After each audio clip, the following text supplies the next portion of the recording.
m'appelle David, je suis pilote de chasse. C'est le plus beau métier du monde. C'est le seul où on est sûr de voir le soleil à peu près tous les jours.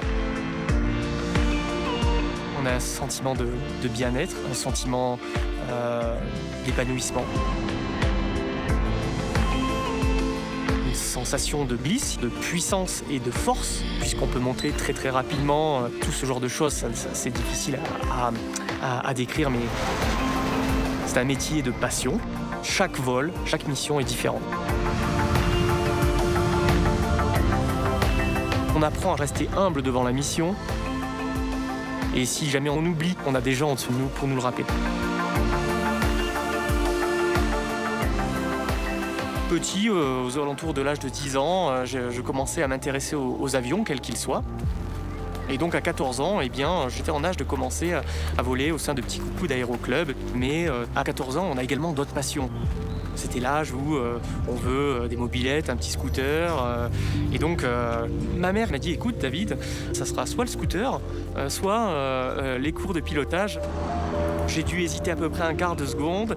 J'ai évidemment opté pour les cours de pilotage et j'ai définitivement abandonné les scooters.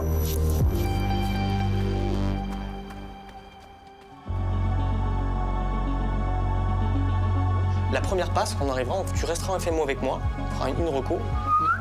Un pilote de chasse effectue plusieurs types de missions.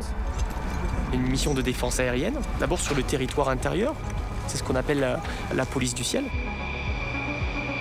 On est capable de décoller en moins de 10 minutes, 7 jours sur 7, 24 heures sur 24, pour aller intercepter un avion. Soit lui porter assistance, ou tout simplement pour garantir la souveraineté de notre espace aérien.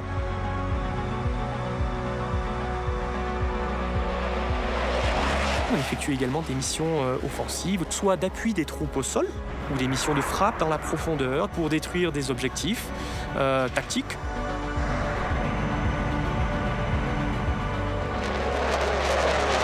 La troisième mission qu'on réalise, ce sont les missions de reconnaissance. On les conduit parfois sur le territoire national, mais également et surtout en opération extérieure. Ça nous garantit une autonomie de décision et donc une autonomie d'action. J'étais jeune pilote opérationnel, alors âgé de 26 ans, dans le cadre de l'opération Épervier. C'était la première mission.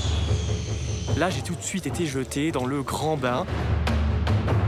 Le commandant détachement en place me dit écoute, c'est simple, on n'a pas le temps de s'échauffer. Demain matin, de très bonne heure, tu vas faire une mission de reconnaissance. Mais les moyens traditionnels de ravitaillement en vol sont pris, donc vous allez ravitailler sur Transal.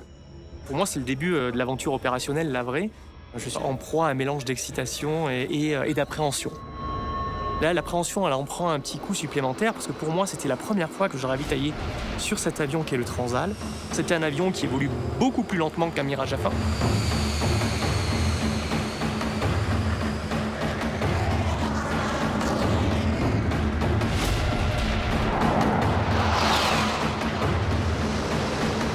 Là, je le vois. Je me dis, il va falloir absolument que je ravitaille, sinon je ne vais pas pouvoir faire la mission. Je me mets en position d'observation, en position de pré-contact. Le tanker m'autorise à ravitailler et je m'approche doucement. C'est jamais naturel de toucher un avion à plusieurs centaines de kilomètres heure pour prendre du pétrole. Et du premier coup, j'arrive à mettre ma perche de ravitaillement dans ce panier et prendre le pétrole nécessaire. La mission n'est pas finie puisque ce n'est pas une fin en soi, le ravitaillement en vol. Mais ça y est, quelque chose de particulièrement difficile est fait. Mon leader m'a avoué qu'à ce moment-là, il avait crié un ouf de soulagement. Et là, je sors de cette phase et nous débutons la mission de reconnaissance.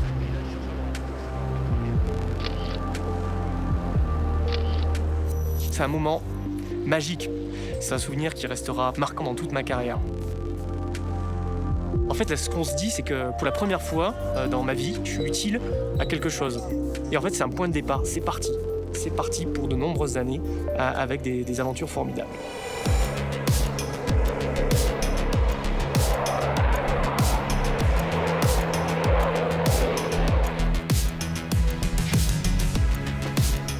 risque, comme partout, il fait partie de nos vies. C'est d'abord agir, c'est d'abord risquer quelque chose.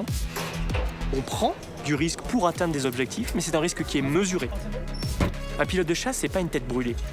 C'est quelqu'un qui, au contraire, fait preuve de sang-froid pour ne jamais prendre un risque inutile. Mais ça fait partie de notre ADN. Le risque fait partie de l'ADN d'un militaire. On est pilote de chasse et donc on est pilote de combat, on est donc soldat avant tout. Il y a aussi le sens du devoir et de l'accomplissement du travail bien fait.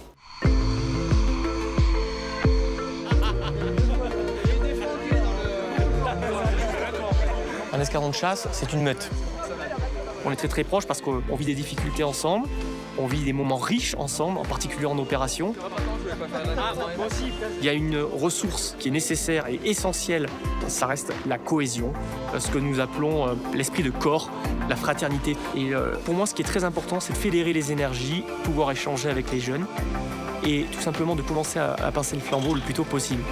Pour leur dire, les gars, vous voyez ce que je fais, vous voyez ce que font mes hommes, voilà, c'est ça qui vous attend. Aviateur. Découvrez leur histoire et commencez la vôtre sur devenir-aviateur.fr.